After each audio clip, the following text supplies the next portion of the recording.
Okay, good morning, good afternoon, good evening, students. Today we'll discuss about cell. आज जो है हम लोग सेल पे डिस्कस करेंगे और याद रखिएगा ये जो सेल चैप्टर है ये बेसिकली एनसीईआरटी बुक के जो लेटेस्ट वर्जन 2026 का वर्जन जो है उसकी 2026 पब्लिशर के तहत ही जितना भी टॉपिक है हम लोग डिस्कस करेंगे। ठीक है, तो पहला जो चैप्टर होगा हम लोग सेल पे डिस्कस करेंगे। आज पहला वीडियो होगा जो मैं एनसीईआरटी बुक से डिस्कस करने जा रहा हूँ। तो सेल के बारे में हम लोग डिस्कस करेंगे। तो बेसिकली जितनी भी बातें हैं जो मैं सेल पे डिस्कस करूँगा वो रहेगा आपके सेल के न्यू सिलेबस, न्यू बुक के हिसाब से। ठीक है, तो पहला जो टॉपिक है वो सेल है। तो आप लोग सभी को जानते हैं कि सेल क्या होता है। ठीक है, सेल क्या होता है? Actually cell is the smallest and structural and functional unit of a living organism. ठीक है, क्या लिखेंगे? Cell is the cell is a smallest, ठीक है, smallest and structural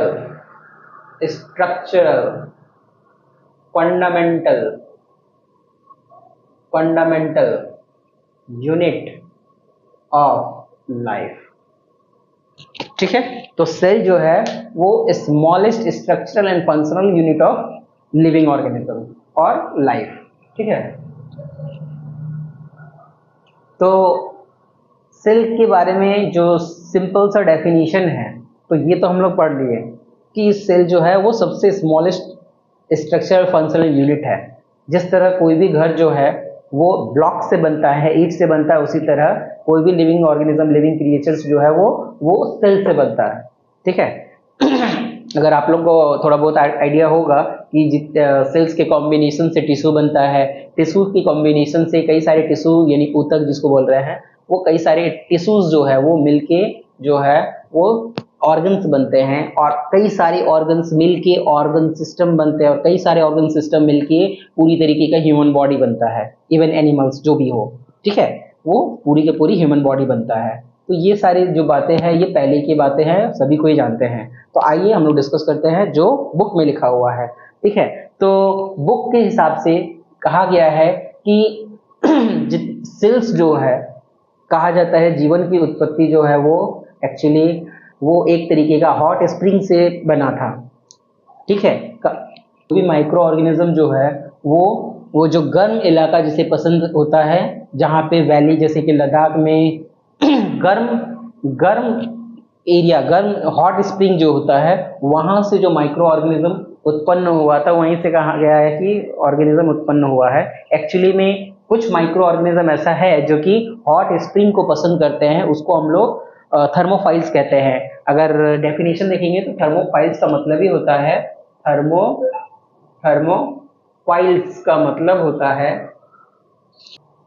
the heat loving bacteria, the heat loving bacteria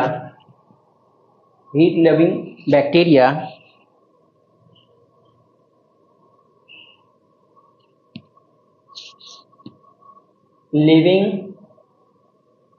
in hot spring। ठीक है, the heat loving bacteria living in hot spring, it is mainly they are mainly unicellular. ठीक है, unicellular. तो thermophiles का मतलब होता है वो बैक्टीरिया जो जनरली गर्म को पसंद करते हैं, गर्म एरिया को, हॉट स्प्रिंग को पसंद करते हैं। ठीक है, गर्म हवा का फुहारे जो होते हैं उनको पसंद करते हैं और वहीं पे ज्यादातर थर्मोफाइल्स नाम के बैक्टीरिया पाए जाते हैं। तो यहीं से जनरली उत्पन्न हुआ था सेल। ठीक है, माइक्रो ऑर्गेनिज्म का एक तरह से कह सकते हैं। ठीक है, तो इसके बाद आपके बुक में रॉबर्ट हुक के बारे में डिस्कस किया गया है। तो रॉबर्ट हुक के बारे में आपको पहले भी पता होगा कि रॉबर्ट हुक कौन थे। Who is the Robert Hooke? Robert Hooke. ठीक है, HOOK। तो रॉबर्ट हुक के बारे में अगर जानेंगे तो आपको पता है कि 1665 में रॉबर्ट हुक ही वो पहले व्यक्ति थे जो सेल का डिस्कवरी किए थे। ठीक है, उन्होंने अपने बनाए गए जो माइक्रोस्कोप है, ठीक है, सेल्फ डिजाइंड माइक्रोस्कोप जो थे उनकी मदद से वो कॉर्क को अपने सेल्फ डिजाइन माइक्रोस्कोप से वो डिजाइन देखा गया था, जिसमें वो पता लगाया था कि कोई भी चीज जो है वो डिफरेंट सेल से बने होते हैं, ठीक है। तो उन्होंने जो सेल्फ डिजाइन माइक्रोस्कोप था उनका जो मैग्निफिकेशन पावर था वो लगभग 200x से लेकर 300x मैग्निफिकेशन पावर था, ठीक है, मैग्निफिकेशन पावर था, ठीक है। तो रॉबर्ट हुक का अगर सिंपल में अगर एक सेंटेंस में अगर बोलेंगे, अगर आपको नोट्स के लिए अगर पढ़ना है तो रॉबर्ट हुक के बारे में ये लिखेंगे कि he was the first person who observed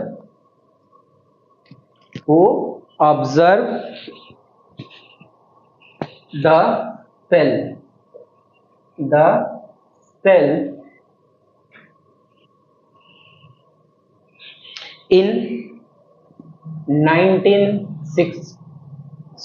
in 1665 using his self designed microscope. Student, तो जितना हो सके आप लोग अपने वर्ड्स का यूज कर सकते हैं कि he was the first person who observe the cell in 1665 using self design microscope, ठीक है, self design microscope which has the capable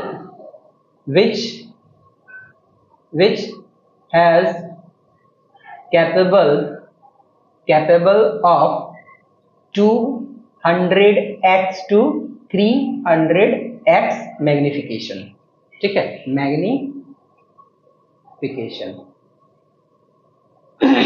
तो ये दो पॉइंट है जो आपको एनसीईआरटी के फर्स्ट पेज या फिर सेकंड पेज तक आपको कुछ मिलेगा जो इंपॉर्टेंट में है। तो याद रखिएगा, मैं इंपॉर्टेंट जो है वही सेंटेंस को मैं डिस्कस करूंगा, ठीक है। ओके, तो स्टूडेंट, इसके बाद जो है आपके बुक के हिसाब से वो है टॉपिक ऑस्मोसिस। अब ऑस्मोसिस जो है ये ज़्यादा पेचीदा वर्ड नहीं है, बहुत इजी है कि ऑस्मोसिस का मतलब ही होता है मूवमेंट ऑफ वाटर, ठीक है। याद रखिएगा, ऑस्मोसिस जो है वो स्पेशली वाटर से जुड़ा हुआ है।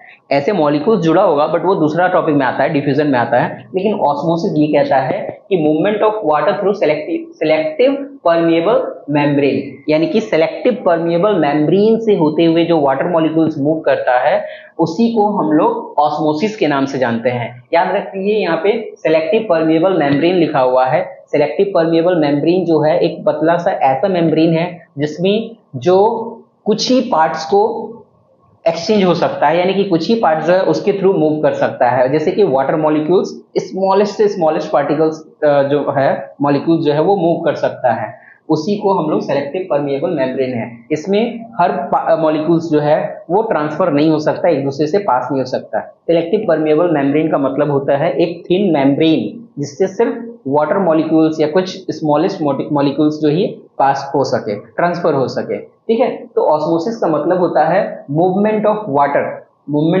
Water through selective permeable membrane, इसी को कहते हैं ऑस्मोसिस। इसके बाद जो टॉपिक है वो डिस्कस करेंगे हम लोग डिफ्यूजन के बारे में।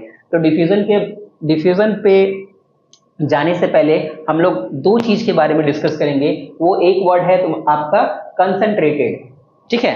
कंसंट्रेटेड का मतलब होता है कंसंट्रेटेड सॉल्यूशन। एक सिंपल सा चीज है जो कि केमिस्ट्री में भी आमतौर पे यूज होता है। कंसंट्रेटेड सॉल्यूशन एक होता है, इसी में एक होता है डाइल्यूट सॉल्यूशन। तो ये वर्ड याद रखिएगा, कंसंट्रेटेड एंड डाइल्यूट सॉल्यूशन का मतलब क्या होता है, ठीक है। तो कंसंट्रेटेड का मतलब ही होता है गाढ़ापन, ठीक है। कंसंट्रेटेड सॉल्यूशन, अगर मान लीजिए कि आपका एक 100 ml का लिक्विड है, 100 ml का सॉल्यूशन है, जिसमें अगर 90% एसिड है और उसमें 10 या फिर 90% नहीं कह सकते, हाँ ठीक है कोई बात नहीं, 90% में, परसेंट में भी कह सकते हैं हम लोग, ml में भी कह सकते हैं, मिलीलीटर में भी कह सकते हैं। तो मान लीजिए 90% एसिड है और 10% जो है इसमें वाटर का मिलावट है। तो इस सिचुएशन में ये हम लोग कह सकते हैं ये जो है ये पूरी तरीके से गाढ़ा एक तरीके का एसिड है, ठीक है। तो इसको हम लोग कंसंट्रेटेड वर्ड से हम लोग डिनोट करेंगे, it is concentrated solution of acid. अगर किसी तरीके का एसिड है, मान लीजिए HCl का बारे में बात कर रहे हैं, तो बोल सकते हैं कि it is a concentrated solution of HCl, hydrochloric acid. उसी तरह डाइल्यूट का मतलब होता है जिसमें जो सब्सटेंस जो है वो कम है, सॉलिड सब्सटेंस कम है। जैसे कि बोलने का मतलब है, मान लीजिए एसिड की बात कर रहे हैं जिसमें 10% जो है वो एसिड है, 10% एसिड है और 90% जो है वो वाटर है। इसमें इसका मतलब ये फीकापन है। तो फीकापन का मतलब यानी कि बहुत कम ही है जो इसमें मेन सॉल्यूट्स का मिक्सचर है। तो जैसे कि इसको हम लोग कहेंगे it is a dilute solution of HCl, ठीक है। आमतौर पे जो हम लोग केमिकली लैब में हम लोग यूज कर रहे हैं वो होता है आपका डाइल्यूट सॉल्यूशन ऑफ एसिड, यानी कि जो भी एसिड वगैरह का हम लोग जो यूज करते हैं वो होता है डाइल्यूट सॉल्यूशन, यानी कि उसमें एसिड की मात्रा कम होता है और पानी ज्यादा मिलावट होता है। क्यों होता है? क्योंकि ये तो आप लोग जानती हैं, स्कूल में हम लोग बच्चे जो यूज करते हैं उसमें हाथ में चोट ना लगे, ठीक है, किसी तरीके का बर्न ना हो, क्योंकि एसिड एक तरीके का कोरोसिव नेचर का होता है, ठीक है। हम लोग केमिस्ट्री में चल जा रहे हैं, यहाँ तक जानना नहीं, बस ये वर्ड के लिए मैं इतना कुछ बता रहा हूँ, कंसंट्रेटेड वर्ड के लिए, ठीक है। तो अब हम लोग कंसंट्रेटेड मतलब ज्यादा गाढ़ापन, ठीक है, जिसमें सॉल्यूट की मात्रा ज्यादा हो, बस इतना याद रखिएगा। आइए अब हम लोग डिस्कस करेंगे डिफ्यूजन के बारे में। थोड़ा पहले लिख लेते हैं डिफ्यूजन है क्या, उसके बाद मैं एक्सप्लेन करूंगा। ओके तो बच्चों, डिफ्यूजन के बारे में डेफिनेशन हम लोग लिख लिए हैं। डिफ्यूजन को गौर से देखिए, यहाँ पे क्या लिखे हैं, the net movement of particles, net movement of particles from higher concentration to a lower concentration which can occur even without a membrane is called diffusion। अगर डेफिनेशन से समझ में नहीं आया तो बस ऐसे समझ लीजिए कि इसमें जो है, इसमें हायर कंसंट्रेशन से लोअर कंसंट्रेशन की ओर मूव किया जाता है। कि मान लीजिए कि यहाँ पे एक हम लोग मेम्ब्रेन डाले हुए हैं, मेम्ब्रेन डाले हैं, किसी तरीके का मेम्ब्रेन लगा हुआ है, एक तरीके का पतला सा झिल्ली जिससे वाटर मॉलिक्यूल्स या फिर अदर मॉलिक्यूल्स भी पास होता है। अब मान लीजिए यहाँ पे हम लोग चीनी का घोल, ठीक है, शुगर सिरप, जिसमें शुगर का मात्रा ज्यादा है, यानी कि हाईली कंसंट्रेटेड शुगर सिरप, ठीक है, या फिर शुगर सॉल्यूशन, और इसमें डाइल्यूट सॉल्यूशन, ठीक है, डाइल्यूट सॉल्यूशन ऑफ शुगर, ठीक है, इसमें डाइल्यूट शुगर है, इसमें कंसंट्रेटेड शुगर है। तो अगर इसको हम लोग कुछ देर के बाद अगर हम छोड़ देंगे इसी तरह, एक तरफ ज्यादा गाढ़ा वाला चीनी, इधर कम गाढ़ा वाला चीनी, अगर ऐसे सॉल्यूशन को अगर हम लोग डाल देंगे तो कुछ देर के बाद अगर आप कहीं का भी वाटर को निकाल के अगर चखेंगे तो देखिएगा कि दोनों का कंसंट्रेटेड जो है वो बराबर होगा। ऐसे होता है क्योंकि जो हाईली कंसंट्रेटेड सॉल्यूशन होता है वो लोअर कंसंट्रेटेड की तरफ मूव करता है, ठीक है। जैसे कि ऐसे समझिए कि यहाँ पे मान लीजिए एक पतला सा झिल्ली है और यहाँ पे 10 मॉलिक्यूल्स ऑफ शुगर है, कुछ भी कितना भी मॉलिक्यूल्स है इसमें कम है, ठीक है। तो कुछ वेट करने के बाद यहाँ का जो मॉलिक्यूल्स है वो इधर की ओर आएगा और मेंटेन कर देगा, यानी कि स्टेबल कर देगा, सारा जो लिक्विड है वो बराबर हो जाएगा, यानी कि सारा सॉल्यूशन में उतने ही अमाउंट जो है वो बराबर में वो घुल जाएगा। अगर याद रखिएगा डिफ्यूजन में जरूरी नहीं है कि वाटर का मॉलिक्यूल्स ही ट्रांसफर हो, इसमें कोई भी पार्टिकल्स, यानी कि कोई भी पार्टिकल्स भी हो सकता है। जैसे कि यहाँ पे हम लोग शुगर का बात कर रहे हैं, इसमें स्पेशली सिर्फ वाटर का ट्रांसफर हो रहा था, इसमें शुगर मॉलिक्यूल्स भी ट्रांसफर हो रहा है। साथ ही साथ ये भी समझिए कि यहाँ पे जो है मेम्ब्रेन का जो है वो नहीं भी यूज हो सकता है, यहाँ पे किसी तरीके का मेम्ब्रेन का यूज नहीं भी हो सकता है, ठीक है, मेम्ब्रेन का यूज नहीं हो सकता है। एक एग्जांपल आपको डिफ्यूजन के बारे में बताते हैं। जैसे कि मान लीजिए एक ये जो आपका इसमें वाटर है, ठीक है, ये एक वाटर है, इस एक्टिविटी को आप घर में भी परफॉर्म कर सकते हैं। इस वाटर को आप क्या कीजिए, इसमें कुछ एक कलर ऐड कर दीजिए, ब्लू रेड कुछ भी एक कलर मिला दीजिए और एक पतला सा व्हाइट कलर का कपड़ा लीजिए, एक फीता के रूप में, यानी कि स्टिक होना चाहिए। तो इस फीता को एकदम हल्का सा पानी से भिंगा लीजिए और उसके बाद ये इसको हल्का सा इसमें टच करवा दीजिए, इसमें टच करवा दीजिए। कुछ देर के बाद देखिएगा यहाँ का जो पानी है वो ऊपर की ओर मूव कर गया, ऊपर की ओर मूव कर गया। ऐसा क्यों हो रहा है? क्योंकि यहाँ पे आपका वाटर मॉलिक्यूल्स ज़्यादा है, ये जो कंटेनर है इसके अंदर वाटर मॉलिक्यूल्स ज़्यादा है, और वाटर मॉलिक्यूल्स जो है इस स्ट्रिप में जो कि हल्का सा भींगा हुआ था, तो वाटर मॉलिक्यूल्स इधर कम था, तो हायर कंसंट्रेशन था इस कंटेनर के अंदर, और लोअर कंसंट्रेशन था वाटर का, वो था इसमें आपके क्लॉथ या फिर पेपर स्ट्रिप में। तो वाटर जो है वो सरकते हुए यानी कि सोखते हुए, एब्जॉर्ब करते हुए ऊपर की ओर वाटर मूव कर जाएगा। और अगर कलर्ड वाटर रहेगा तो आपको साफ तौर पे दिखेगा कि वाटर जो है ऊपर की ओर मूव कर गया। ये किस लिए हो रहा है? ये डिफ्यूजन प्रोसेस के कारण हो रहा है। यानी कि डिफ्यूजन में हम लोग वाटर मॉलिक्यूल्स या फिर कोई अदर पार्टिकल्स जो है वो हायर कंसंट्रेशन, जैसे कि इसमें ज्यादा पानी था तो हायर कंसंट्रेशन से लोअर कंसंट्रेशन की ओर मूव करता है। ठीक है, तो यही चीज इवन विदाउट अ मेम्ब्रेन, इसमें मेम्ब्रेन की जरूरत नहीं पड़ा, डायरेक्ट कॉन्टेक्ट में आया तो वो अपने आप ऊपर की ओर एब्जॉर्ब करने लगा। तो इसी को कहते हैं डिफ्यूजन। ठीक है, तो इसके बाद हम लोग डिस्कस करेंगे नेक्स्ट टॉपिक। तो इसको हम लोग इरेज करके नेक्स्ट टॉपिक हम लोग लिख लेते हैं, उसके बाद नेक्स्ट टॉपिक डिस्कस करते हैं। तो स्टूडेंट, इसके बाद जो हम लोग डिस्कस करेंगे वो होगा स्ट्रक्चर ऑफ सेल के बारे में। स्ट्रक्चर ऑफ सेल में सबसे पहले हम लोग डिस्कस करेंगे सेल मेम्ब्रेन के बारे में। ठीक है, तो सेल मेम्ब्रेन के बारे में क्या लिखा हुआ है कि the cell membrane is a thin boundary, एक पतला सा बाउंड्री है। सपोज ये जो है एक सेल है और ये इसका न्यूक्लियस है। ठीक है, न्यूक्लियस है, LE न्यूक्लियस है, और ये जो है ये है इनका सेल मेम्ब्रेन। ठीक है, ये जो है बाउंड्री, ये इनका सेल मेम्ब्रेन है। तो the cell membrane is a thin boundary that surround a cell, जो सेल को पतले से लेयर से घिरा हुआ रखता है और प्रोटेक्ट करता है उसे फ्रॉम, प्रोटेक्ट इट्स कंटेंट, इनके जितने भी कंटेंट होते हैं, जैसे कि कई सारे सेल ऑर्गेनेल्स भी होते हैं, इनके सेल के अंदर कई सारी चीजें होते हैं जिसको हम लोग सेल ऑर्गेनेल्स बोलते हैं। तो इनके अंदर जितने भी कंटेंट्स होते हैं उन सारों को वो, सारा चीजों को वो, कंटेंट को वो प्रोटेक्शन देते हैं। ठीक है, उसको कवर करके रखते हैं and protect its content. Cell membrane is a thin selective permeable membrane. Actually cell membrane जो है एक तरीके का पतला सा सेलेक्टिव परमिएबल मेम्ब्रेन है। सेलेक्टिव परमिएबल मेम्ब्रेन के बारे में हम लोग डिस्कस किए थे जनरली, जो उनके थ्रू जो है वाटर मॉलिक्यूल्स और कुछ इंपॉर्टेंट मॉलिक्यूल्स जो है वो पास हो सकता है। Which means it allows some substance to pass through it while blocking other. कुछ सब्सटेंस को वो आने देते हैं तो कुछ सब्सटेंस को वो ब्लॉकिंग करते हैं। तो यही है इनका सेल मेम्ब्रेन। ठीक है, तो नेक्स्ट टॉपिक है सेल वॉल।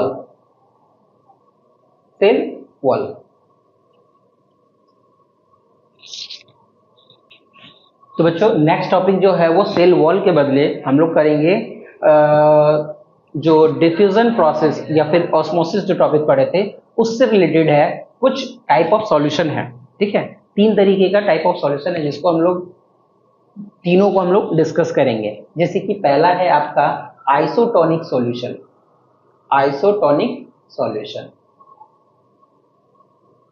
ठीक है, इसके बाद जो आइसोटोनिक के बाद है एक होता है हाइपरटोनिक सॉल्यूशन,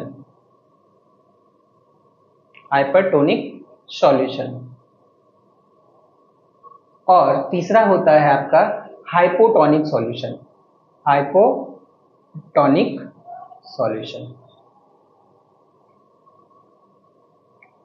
तो बच्चों, ये तीनों चीजों के बारे में डिस्कस करके हम लोग जो नेक्स्ट टॉपिक हम लोग जो डिस्कस करेंगे सेल का पार्ट्स, यानी कि वॉल जो है, cell wall, structure of cell wall, ये सारा जो टॉपिक है, ये स्ट्रक्चर ऑफ सेल मेम्ब्रेन, ये सारा डिस्कस हम लोग नेक्स्ट वीडियो में करेंगे। आज बस फिलहाल के लिए इतना ही हम लोग डिस्कस करेंगे। तो पहला जो टॉपिक है वो आइसोटोनिक है। ठीक है, तो आइसोटोनिक का हम लोग डेफिनेशन लिख लेते हैं, उसके बाद हम लोग डिस्कस करते हैं। तो बच्चों, ये डेफिनेशन मैंने लिख दिया आइसोटोनिक सॉल्यूशन का। आइसोटोनिक सॉल्यूशन क्या बता रहा है कि व्हेन सॉल्यूट कंसंट्रेशन, ठीक है, याद रखिएगा, समझ लीजिएगा कि सॉल्यूट का बात कर रहा है यहाँ पे। जैसे कि कोई भी चीज के अंदर चीनी का मात्रा, जैसे कि यहाँ पे मान लीजिए हम लोग एक रेजिन का बात कर रहे हैं, रेजिन यहाँ पे ग्रेप्स यानी कि जो किशमिश होता है उसके बारे में बात कर रहे हैं। तो इसके अंदर में भी शुगर है और इसको हम लोग बाहर में भी चीनी का सॉल्यूशन में हम लोग डुबो दिए, ठीक है, बाहर का चीनी का एक सॉल्यूशन। अब मान लीजिए शुगर कंसंट्रेशन जो है इनसाइड द सेल, इस सेल के अंदर जो शुगर का कंसंट्रेशन है और इस वाटर में जो शुगर का कंसंट्रेशन है, ठीक है, अगर शुगर का कंसंट्रेशन जो है दोनों में, शुगर या फिर सॉल्ट का कंसंट्रेशन मान लीजिए, अगर दोनों यानी कि एक्स्ट्रा सेलुलर यानी कि सेल के बाहर और सेल के अंदर दोनों जगह पे अगर इक्वल होगा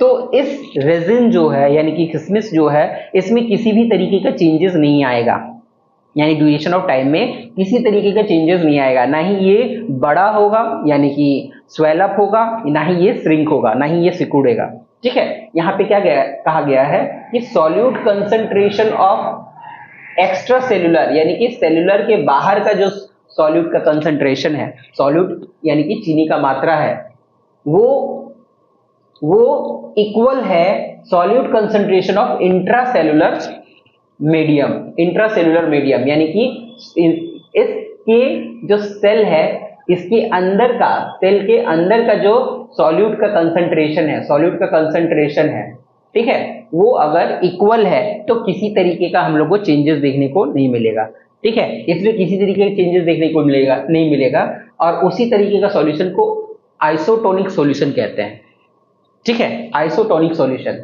इसके बाद आता है आपका हाइपरटोनिक। तो आइए हाइपरटोनिक का डेफिनेशन लिख लेते हैं, ठीक है।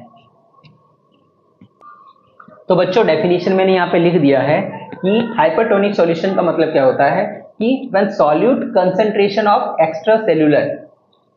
एक्स्ट्रा सेलुलर मीडियम, यानी कि किसी भी जो सॉल्यूट कंसंट्रेशन है उनका सेल के बाहर का सॉल्यूट का जो कंसंट्रेशन है अगर वो ज्यादा होगा, ठीक है, जैसे कि इसी का एग्जांपल ले लेते हैं, मैंने यहाँ पे इसी का एग्जांपल मैं ले लेता हूं, ठीक है, एक मिनट।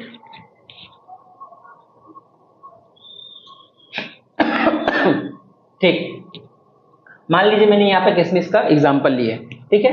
अब बोल रहा है कि solute concentration of extra cellular medium, यानी कि सेल के बाहर का जो मीडियम है ये, इसमें मान लीजिए आपका नमक या चीनी का मात्रा इसमें ज्यादा है, ठीक है, नमक या चीनी का मात्रा यहाँ पे ज्यादा है। ध्यान से सुनिएगा, अगर नमक और चीनी का मात्रा एक अगर ज्यादा है इसका मतलब वाटर का क्वांटिटी इसमें क्या है, कम है। सॉल्यूट का अगर कंसंट्रेशन ज्यादा है इसका मतलब वाटर का कंसंट्रेशन इसमें कम है, यानी कि H2O जो है यहाँ पे कम है, डाउन साइड हम दिखा रहे हैं, ठीक है। और solute concentration of intracellular medium is greater than the solute concentration of intracellular, यानी कि अंदर का जो H2O जो है इसके कंपेयर में इधर इसमें ज्यादा है, अंदर में ज्यादा है, H2O ज्यादा है क्योंकि इसमें चीनी कम है, ठीक है। किशमिश के अंदर चीनी का मात्रा कम है और पानी में चीनी का मात्रा ज्यादा है। अब समझ लीजिए ये जो बाहर में जिसको हम लोग एक्स्ट्रा सेल्यूलर बोल रहे हैं मीडियम, तो इसमें चीनी का मात्रा ज्यादा होने के कारण वाटर जो है कम है, तो इधर वाटर कम है और इसमें अंदर वाटर ज्यादा है, तो वाटर क्या होगा, अंदर से बाहर की ओर जाएगा, यानी कि हमेशा हायर कंसंट्रेशन से लोअर कंसंट्रेशन की ओर मूव करेगा, ठीक है। तो इस पोजीशन में क्या होगा, ये जो आपका किशमिश है, किशमिश का जो वाटर है वो बाहर की ओर आ जाएगा, यानी कि इसका वाटर जो है वो बाहर की ओर आएगा और ये बाहर की ओर आने के बाद ये जो किशमिश जो है वो कुछ सिकुड़ा हुआ दिखेगा, यानी कि श्रिंक दिखेगा, ठीक है, श्रिंक दिखेगा। यानी कि याद रखिएगा, when solute concentration of extra cellular medium, यानी कि सॉल्यूट जो है, सॉल्यूट यानी घुला हुआ जो चीज है, एक्स्ट्रा सेलुलर बाहर का मीडियम में सॉल्यूट ज्यादा होगा तो वो भी इसके कंपेयर में तो सॉल्यूट बाहर हो गया, मतलब गौर से समझिएगा क्या बोल रहे हैं, सॉल्यूट बाहर इसमें ज्यादा है मतलब पानी का मात्रा कम है और इसमें पानी का मात्रा तब इसके कंपेयर में ज्यादा है, तो यहाँ का अंदर का जो पानी है वो बाहर की ओर चल जाएगा, यानी कि हायर कंसंट्रेशन से लोअर कंसंट्रेशन की ओर मूव कर जाएगा। इसी कारण क्या होगा, ये जो किशमिश है वो सिकुड़ जाएगा। तो इस तरह का सॉल्यूशन को जिसमें कोई भी सब्सटेंस जो है वो जनरली सिकुड़ जाता है, उसको हम लोग हाइपरटोनिक सॉल्यूशन कहेंगे। ठीक है, when solute concentration of extracellular medium is greater than the solute concentration of intracellular medium, यानी कि उस सेल के अंदर का सॉल्यूट कंसंट्रेशन से ज्यादा अगर बाहर में सॉल्यूट कंसंट्रेशन ज्यादा होगा तो उस सिचुएशन में क्या होगा, वाटर इधर कम होगा, नीचे में अंदर में वाटर जो है ज्यादा हो जाएगा, तो अंदर का पानी जो है बाहर की ओर आ जाएगा। ठीक है, क्योंकि इधर चीनी का मात्रा ज्यादा था, तो चीनी ज्यादा था तो मतलब पानी कम था, और इसमें नीचे में चीनी जो है वो आपका कम है और पानी ज्यादा है, तो बाहर का अंदर का पानी जो है वो बाहर आ जाएगा और इसी कारण ये सिकुड़ जाएगा। इस तरह का सॉल्यूशन को हम लोग हाइपरटोनिक सॉल्यूशन कहेंगे। इसके बाद लास्ट जो है वो हो गया हाइपोटोनिक सॉल्यूशन। इसमें हाइपोटोनिक का सॉल्यूशन आप लोग खुद डेफिनेशन लिख लोगे। इसका हाइपोटोनिक का सॉल्यूशन का डेफिनेशन जस्ट इसका उल्टा है, यानी कि इस ग्रेटर के बदले हो जाएगा यहाँ पर इस ग्रेटर जो लिखा हुआ है उसके बजाय हो जाएगा इज स्मॉलर। ठीक है, इज स्मॉलर, यानी कि when solute concentration of extracellular medium is smaller than the solute concentration of intracellular medium. ये खासकर होता है आपका जो किशमिश को अगर हम लोग पानी में जो भीगने देते हैं उस सिचुएशन में ये चीज होता है, हाइपोटोनिक सॉल्यूशन तब होता है, यानी कि सॉल्यूट कंसंट्रेशन जो होता है एक्स्ट्रासेल्युलर बाहर में वो कम होता है, यानी कि पानी में चीनी का मात्रा कम है, बट चीनी का मात्रा कम है मतलब पानी ज्यादा है, यानी कि ऐसे समझिए ये हम लोग पानी दिए इसमें और इसमें हम लोग एक तरीके का किशमिश डाल दिए। ठीक है, अब किशमिश को यहाँ पे हम लोग थोड़ा श्रिंक वाला किशमिश बना देते हैं। ठीक है, अब यहाँ पे हम लोग यहाँ पे सॉल्यूट कंसंट्रेशन कम है, यहाँ पे चीनी कम है, अब चीनी कम है इसमें चीनी ज्यादा है। ठीक है, अब मान लीजिए इसमें अगर शुगर कम है तो यानी कि पानी का मात्रा ज्यादा है, शुगर कम है तो पानी का मात्रा ज्यादा है यानी कि H2O ज्यादा है, और इसके अंदर H2O जो है वो कम है। इस सिचुएशन में क्या होगा, बाहर का जो H2O है वो अंदर की ओर चला जाएगा स्टेबल करने के लिए। इस सिचुएशन में क्या होगा, ये किशमिश जो है वो लार्जर इन साइज यानी कि बड़ा हो जाएगा। ठीक है, तो इसको डेफिनेशन हाइपोटोनिक सॉल्यूशन कब बोलेंगे, when solute concentration of extracellular medium is less than the solute concentration of intracellular medium. तो I hope you all like this. ठीक है, इसी तरह हम लोग टॉपिक को डिस्कस करेंगे। इसके बाद जो है सेल वॉल, इसके बाद structure of cell wall, cell membrane, और साथ ही साथ उसके बाद जो है कुछ सेल ऑर्गेनेल्स पे हम लोग डिस्कस करेंगे, जो कि आप लोगों को पता ही है, माइटोकॉन्ड्रिया वगैरह वगैरह जो है। ठीक है, तो इसको कॉपी डाउन हो सके तो कर लीजिएगा, नोट्स बना लीजिएगा छोटा सा। ठीक है, थैंक यू।